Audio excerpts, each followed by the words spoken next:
Welcome to the Highline Herd. I'm Shelby. And I'm Sky. So today we're going to be covering blanketing. Yes. A massive hot topic in the horse community. Should I blanket? Why should I blanket? When should I blanket? Is it needed? Does it ruin their coats? Does it help them? Like, there's a lot of misconceptions around blanketing. And this is one of those things that we're going to be speaking from experience, but also research. Through our own experiences, through watching other people, but also, looking up studies and looking up statistics and all of this stuff. So this episode's probably going to be a little informational overload because I've done a lot of looking into this, and it's one of those things that I am oddly passionate about. Okay. Yeah, Shelby's definitely more of the wealth of knowledge when it comes to this topic. I just go with my gut and what feels right, and I pay attention to what my horses are doing out in the pasture. But you're coming from a perspective of you're solely focused on your guys. Yes. And I'm coming from the perspective of a horse owner who is very frustrated. So I have only, had my horse since I got Valor in 2023. So I've only, personally owned horses for a couple of years. And I have been extremely frustrated with the information out there. I have been extremely frustrated with how hard it is to find an answer on some of this stuff. And I also just really want to be able to educate and help people decide. For the longest time, you've just been, managing your two.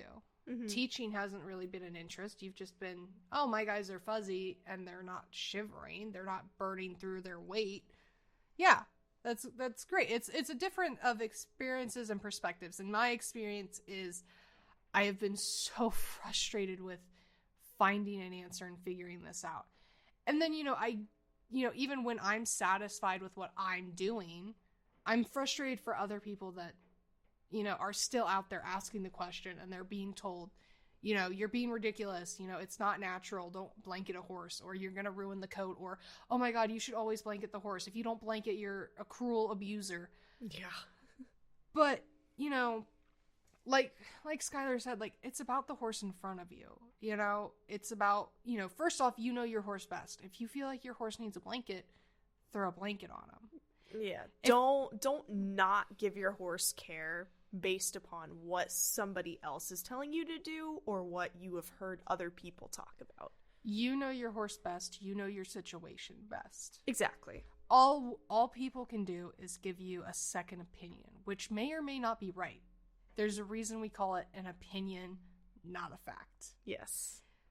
But like I said, this episode, is going to be more factual, more informational, more coming from the standpoint of, what we've done, what we've seen other people do, but also what we've researched.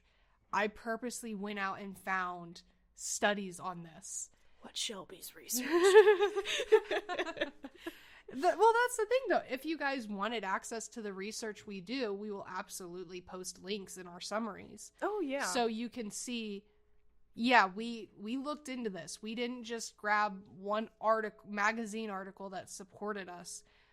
We looked into it and we're like, well, do we have the wrong mindset? Do we have the right mindset? Mm-hmm. But it gives you an opportunity to also fact check us. Yes. And do your own research, which we highly encourage that. Don't just take our word for everything. Right. Because we're still learning just like you all. Exactly. Horse ownership is all about learning. Whether you're learning from other people's mistakes, whether you're learning from studies, whether you're going to places and seeing, oh, I really like that method. I really like that design, that style. Yeah. Horse ownership is all about learning and being open-minded, because you can have one horse for 20 plus years and every day they could show you something new. Mm-hmm. You could have a 20-year-old mare and the wealth of knowledge in her head unmatched. If these guys could speak to us, we would learn so much. But, oh God, yeah. or we would hate our lives. Yeah. Or we would feel, So, let's delve into blanketing. Why people blanket, when you should blanket, all of that, because it's a lot. This might go over a little bit. Our usual 30-minute marker, this might go over a little bit. Or I might oversimplify it. Who knows? We'll start with the oversimplify and dive in deeper when we need it. Yeah. Yeah. So let's start with the obvious. If your horse struggles to keep weight, if you have a sickly horse, if you have an older horse, or a baby, put a blanket on them. Mm-hmm. You're going to make their lives so much easier. You're going to make your life easier. If you've got a hard keeper who just will not hold weight, put a blanket on him so he's not burning through those calories. I have a horse in my barn right now. He's not my own. He's a hard keeper. He is the definition of a hard keeper. This horse was so ribby going into winter. We started blanketing him in October. Like, that is how desperate we were to keep weight on him and minimize how much he's burning to keep warm. Yeah. And he doesn't grow a coat either. Like, typical show horse, he's paper thin. So, you know, there's your oversimplification. If you've got a sickly horse, if you've got a hard keeper, if you are trying to keep weight on a horse and they burn through calories like no other, if you've got a baby, put a blanket on them. You're going to make their lives easier. You're going to make your life easier. Mm-hmm. So, and even if it's not like a really thick winter blanket, anything is better than nothing. No, and that's the other thing. So I'm a firm believer in you don't need 20 different blankets. No. That's something I run into is so many people overcomplicate the blanketing process. If you've got a good no-fill sheet, if you've got a good 200 grain medium weight and a 400 grain heavyweight, or multiple mediums, I personally prefer having mediums on hand than heavies, then your horse will be fine. Yeah. All my fuzzy guys get mediums when the temperature drops drastically or when it's windy. They all just get your basic 200 fill. Yeah, mine weights. just have mediums. That's it. Yeah. I don't need heavy or anything. They both grow really thick winter coats. Yeah. So. And so here's something I actually this is from one of the studies I found.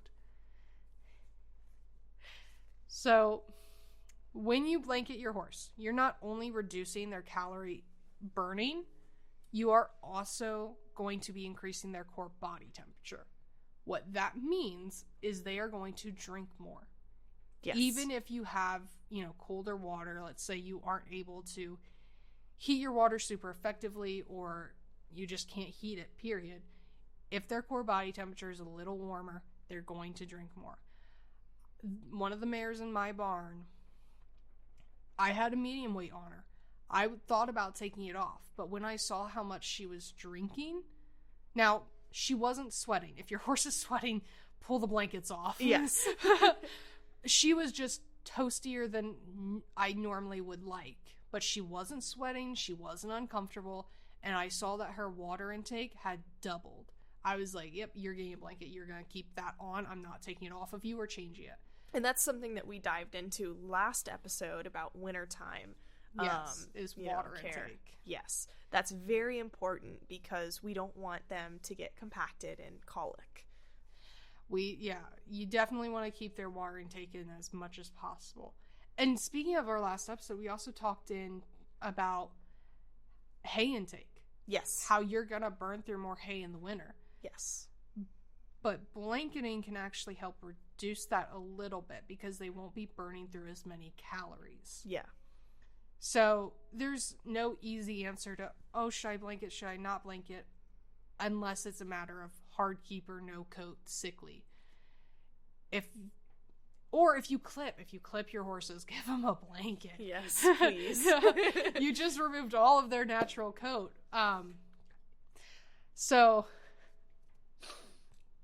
yeah, those are your easy answers. If you clip a horse, if you have a hard keeper, if you have a skinny horse, blanket. If you've got a fuzzy, fat on air, easy keeping horse, he probably doesn't need a blanket. But again, but sometimes again, the weather and the temperature disagrees. Mm-hmm. If it's windy and wet, I know Skylar blankets her guys even though they have access to shelter because it helps. Yeah. As long as their blankets are going to stay dry, yes, then I'll put a blanket on them. Well, you can also waterproof your blankets. Mm-hmm. Either pay to have them waterproof or buy a waterproofing thing, like what they put on tents. Mm-hmm. Scotch guard. Yeah. This is actually an interesting quote I've seen from an old horseman. Horses can handle wind. Horses can handle rain. They cannot handle wind and rain. No. Yeah. So the way a horse's coat works, and most experienced horse owners know this, horses are not double coated like dogs. Mm-mm. But their coat is water resistant, especially their winter coat. If you focus on a horse or look at a horse's coat, say if they're out in a rainstorm, you'll notice that their hairs will form into a bunch of points, and the water droplets will fall off of that. Yet underneath of that, their skin should be dry. It'll be dry. Now, not all horses have great water resistance. If you go out and they don't have any, if their skin's wet, you need to blanket them. You need to take them in, dry them off, blanket them. But if they, like she said, if their hair is forming those points and you can see underneath they're dry, they're good. But if it's windy, all of that water has just made their hair lay flat. They can't poof up to block that wind.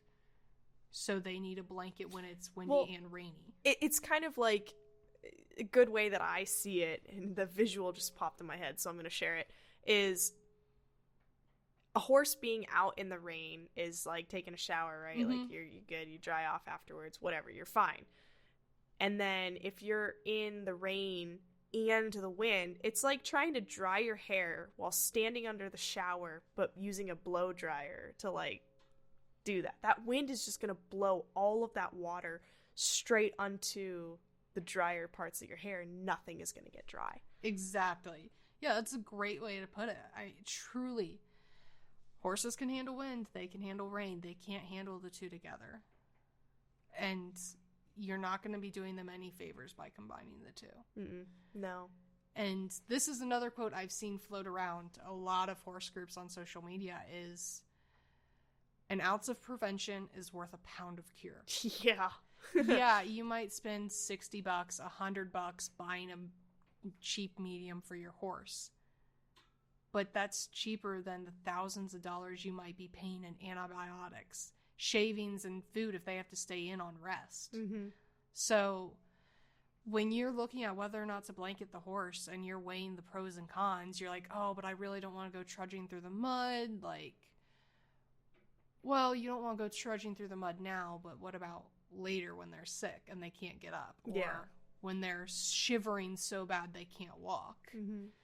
And shivering too, just like in people, it burns so many calories. I think I saw, I did research on this for a school project many, many years ago, but like shivering in people, you burn 100 calories per like 5 minutes of shivering.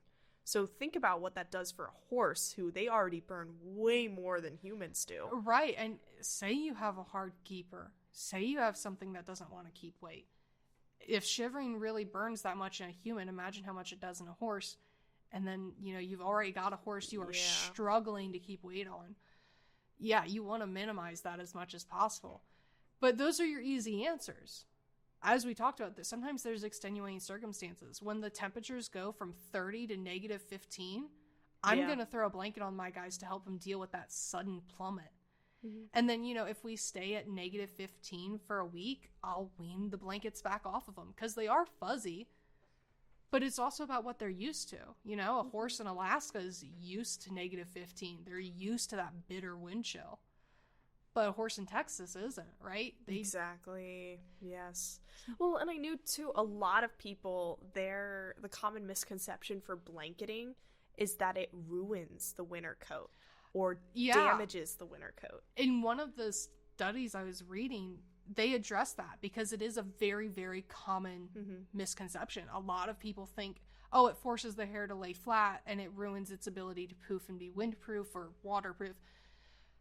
It doesn't. It has absolutely that's false. It has absolutely no effect on the hair's health. And again, my guys have been in and out of blankets all year because we've been dealing with sudden plummets. We've been Same here. Yeah. My guys are not any different than they were last year. Their hair is not changed. It's not affected. They are still out there staying just as warm. When we had a steady week of it being single digits and teens, I slowly pulled those blankets off of them once I was confident that they were used to that cool temperature. Mm-hmm. And they had no issues staying warm. They didn't consume more hay trying to stay warm. They weren't shivering. Yep. They just went out and were their normal selves. Yeah. But, like, that's, again, I know my horses, and I know that if I throw some mediums on them to help them get through the worst of it, they'll be better off in the long run. Mm-hmm.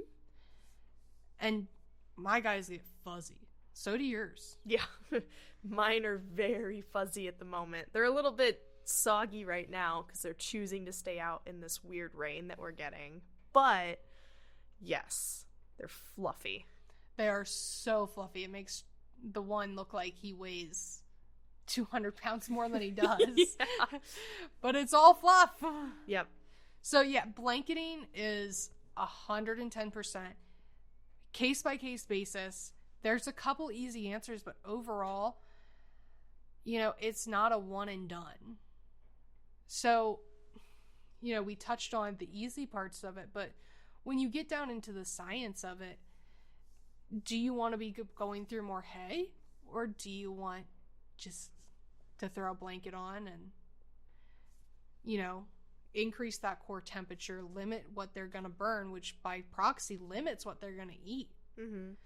So that's, another consideration for blankets. And again, I'm not a huge advocate for blankets. Both me and Skylar prefer our horses live as naturally as possible, but we also understand a domesticated horse is not the same as a wild horse. Yes. The circumstances are vastly different. Yes. And the common argument of, oh, well, what do horses in the wild do? Well, they die. Yes. If they don't grow a good coat, if they aren't able to huddle with their herd, if they aren't able to get out of the weather. Or know where to go to, get away from the wind. Yeah. They're gonna die. They die. They freeze to death. They get sick, And, even domesticated horses, don't always know what's best for them. The amount of, times I've seen, people making posts or even just personal experience, horses like Skylar's right now choosing to stay out in the cold rain instead of going into the warm space they have access to. Actually, so I find this a little bit funny, and this is a little bit of a detour on the conversation, I'm sorry. But I'm looking at it. So I just got a Mustang. His name is Sundown, and he is about 2 years old, maybe 2.5. He's a little gelding, and I love him. He's amazing. He is choosing to stay under his shelter for the most part of the day if it is raining. He wants to be out of it. He doesn't care. He's got a great winter coat, so I'm not even to the part or, the stage in his gentling process where I could get a blanket on him, but I'm not worried about him because he has that thick winter coat.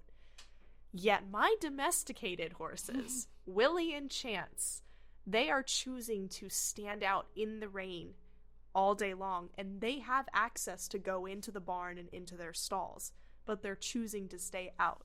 And not, stay out and eat their hay, stay out and sit in the corner of the pasture with their heads down and just go to sleep.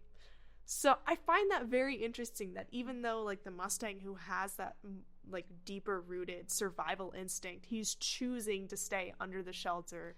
But when we look at those social media groups, the one that both you and I are in, the amount of Mustangs that, once they have access to that pampered life, they're oh, yeah, your domestics, they have access to a whole round bale, they have access to their stalls, and they are huddled in the corner of the mud lot. Yep.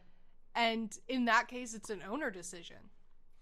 Well, and it's also, too, why I bring it up is it just confirms that every horse is different. Absolutely. Every stereotype, every difference in, breeds and stuff, that is all dependent on the horse, the owner, and the pairing. That's actually interesting, too, because I have, 6 in my barn, 4 have access to their runouts.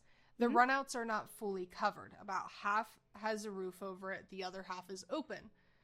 My 2 geldings, prefer to go stand in the weather. If it's raining, they're going to go stand at the far end of their run out in the rain.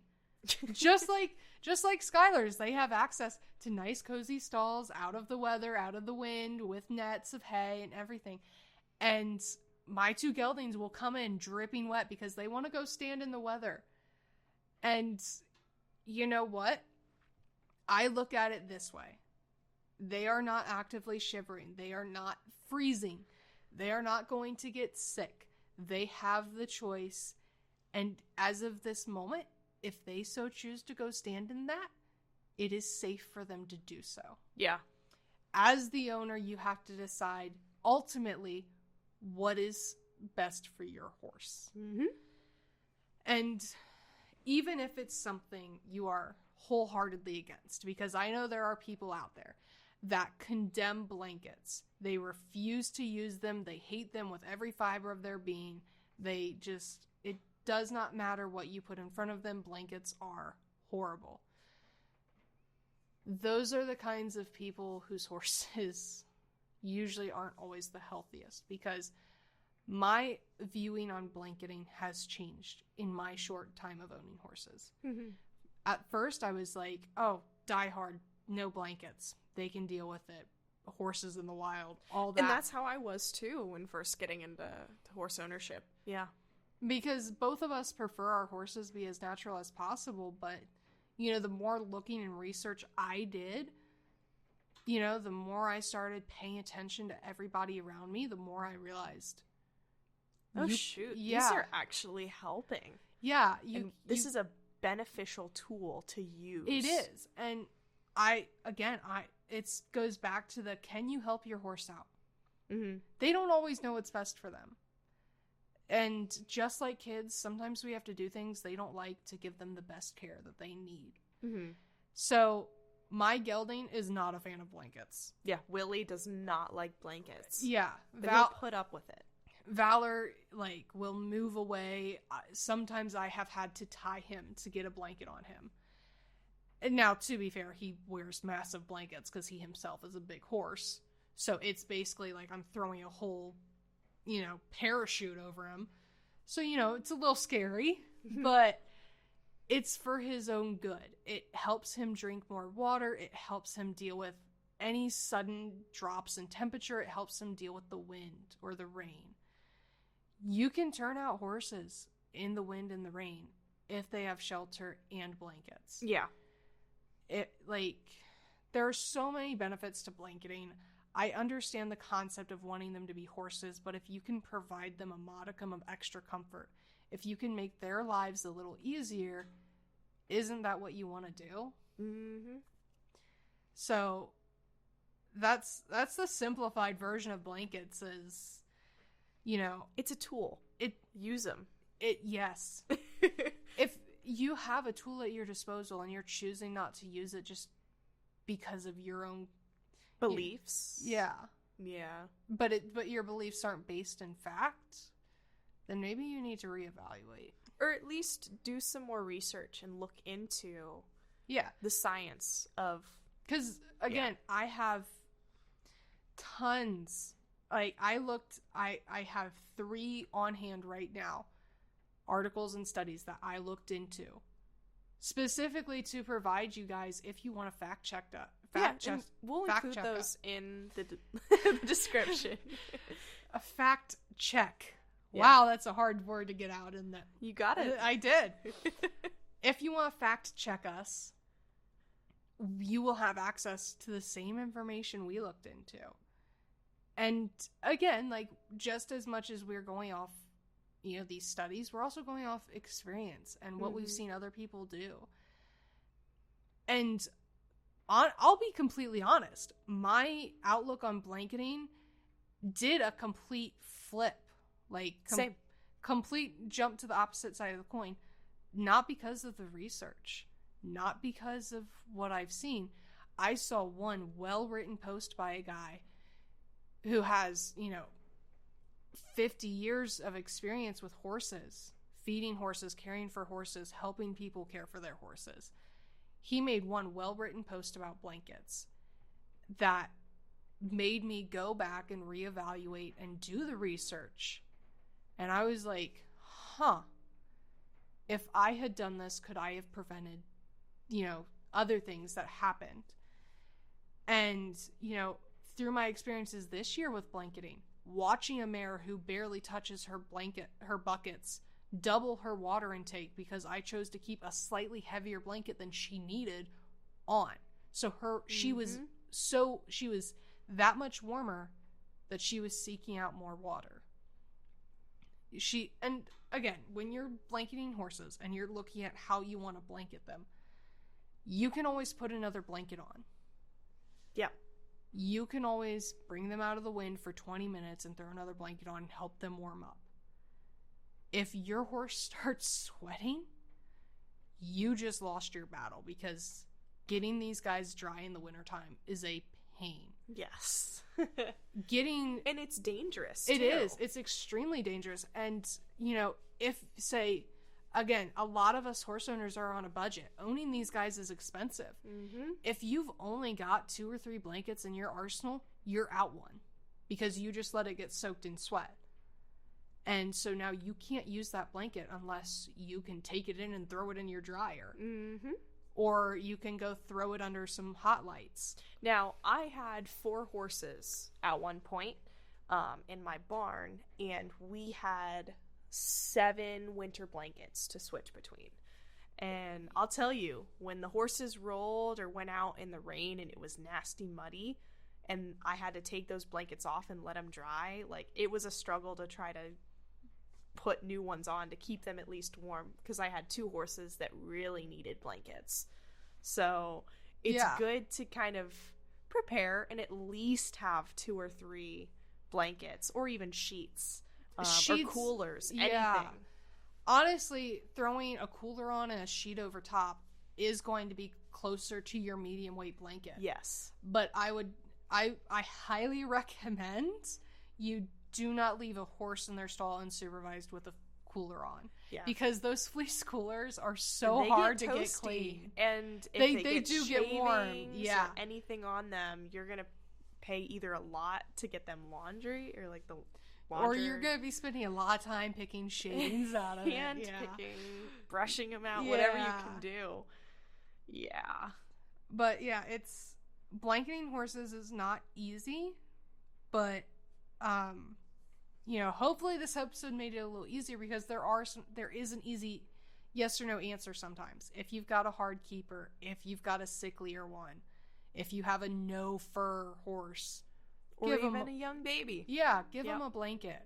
If you've got one that's fat on air, fuzzy, and you're just over here like, can you lose some weight? It's -5 out and you're still like 100 pounds over. They don't need a blanket. Yeah.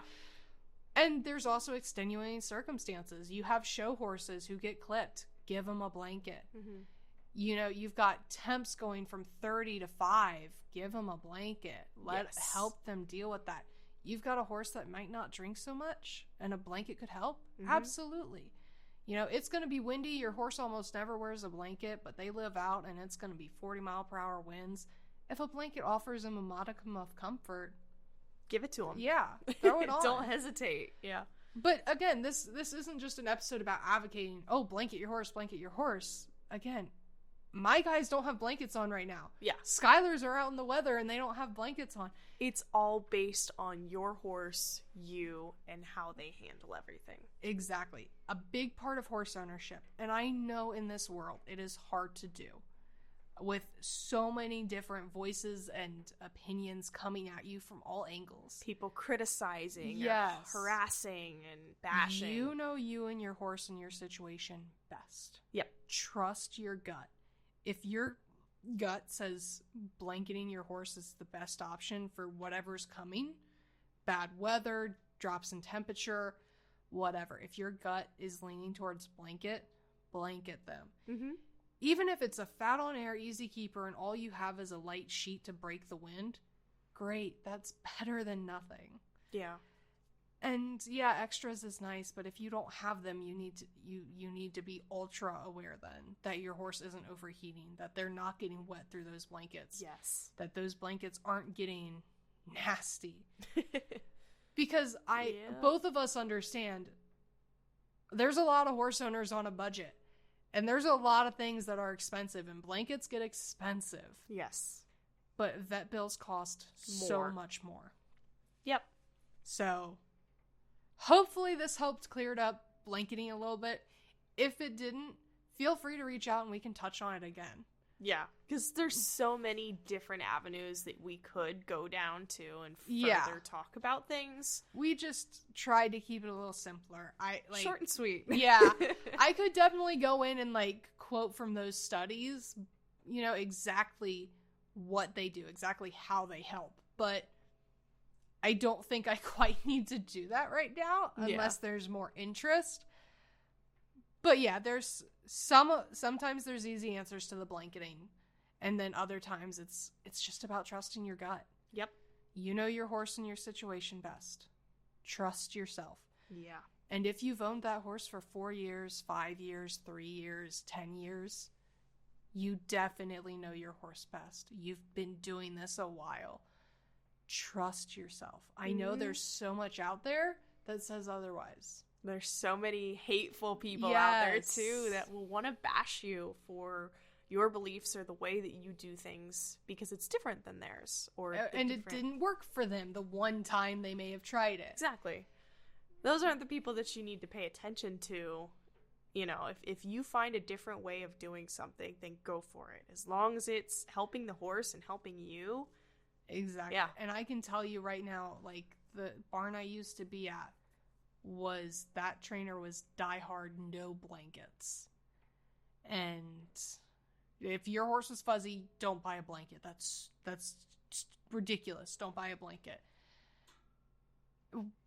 But that put me in a situation last year that I feel like I could have avoided if I had a little bit more knowledge about blankets and water. Mm-hmm. So trust yourself, do your research, but trust yourself. Yeah. Asking for other people's opinions is only going to make you feel bad and confuse you. Yeah. We know this is a hot topic, but it's one that needs to be discussed and needs to be discussed more openly, more kindly. Yeah, than just bashing.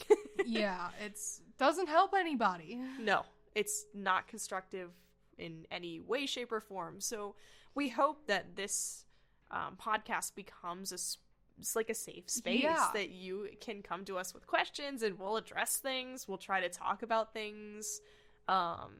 And again, if this episode on blanketing wasn't clear enough, I personally know I'd be happy to go back into it. Yeah. I'd be happy to answer questions on it because it is one of those tools of horse ownership that I feel like is overlooked and misunderstood. Mm-hmm.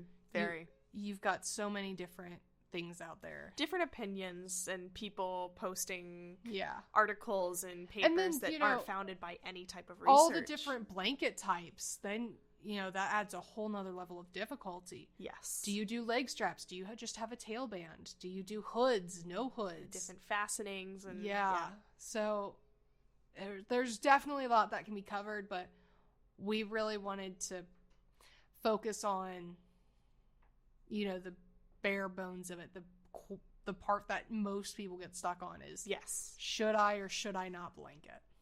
Yep. So thanks for listening. Yeah. We'll see you on our next episode.